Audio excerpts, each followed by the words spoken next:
Thank you very much for your warm welcome. It's a pleasure to be with you here again. It's been a while. It's not because I've desired to stay away, but it's because, to a good degree, I'm away to hopefully bring a new gift to the community. The gift I hope we'll be able to deliver into the community will begin around November. That will be the time when we will initiate a series of 10 weeks of lectures on power. I was talking here earlier to a brother who was talking about the fact that we describe these issues a great deal. We talk about them and we analyze them, and we rarely get a chance to talk about solutions. Well, we've been working on solutions. We're going to talk about power not from the point of view of being victimized by it, but by developing it and using it against our enemies. At the last lecture I gave at the Slave Theater, where we were talking about global white supremacy, I initiated this theme on power by saying that we can explain the reasons Europeans victimize us in as many ways as we would like. We could talk about them as being ice people as against the sun people, and that explanation is valid.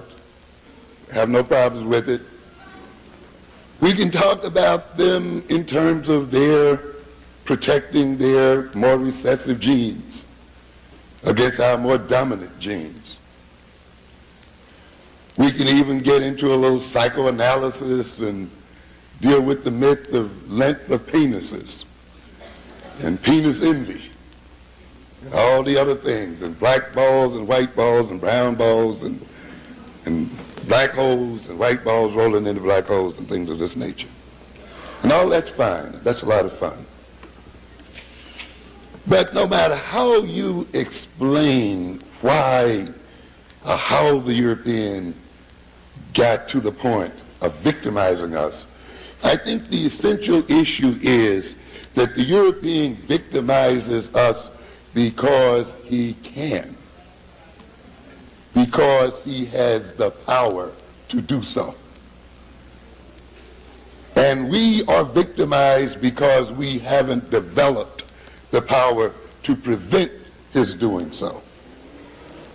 So in a sense, no matter how we explain why he does what he does, at the end point, he does what he does because he can. And consequently then, I infer from this that we can end his victimization of us when we end his power to do so. And consequently, I want to bring into the domain of discussion in this community the subject matter of power. I want us, in addition to studying black history and culture, to study power, its accumulation, its use, and application. We should talk about it every day and everywhere. And we should read about it, and we should develop the means of using it. We should come to understand the nature of how white power is organized. In the end, power does not flow from the genes of white folk. It does not flow from their ice age. It flows from the nature of their organization and the way they have chosen to relate one to the others. And it flows from their intentionality as a people and their appropriate organization of themselves to realize their intentionality, one of which is, of course, the domination of African people. And that means then that we as African people must study the rules of organization. We must study the means of relating one to each other in such a way that we multiply our power. And we must study our enemy's organization such that we can probe that organization and destroy the power of the enemy. And we can do it. We have a tremendous amount of power in our hands. Right here in America, we are not a weak people by any stretch of the imagination. The only weakness is in our minds and in our imaginations. That's the only place. We are not a dependent people in the material sense, only in the psychological sense. The only thing, ladies and gentlemen, we must get over is our cowardice. That's the only thing. That's the only thing. You gotta have knowledge for life.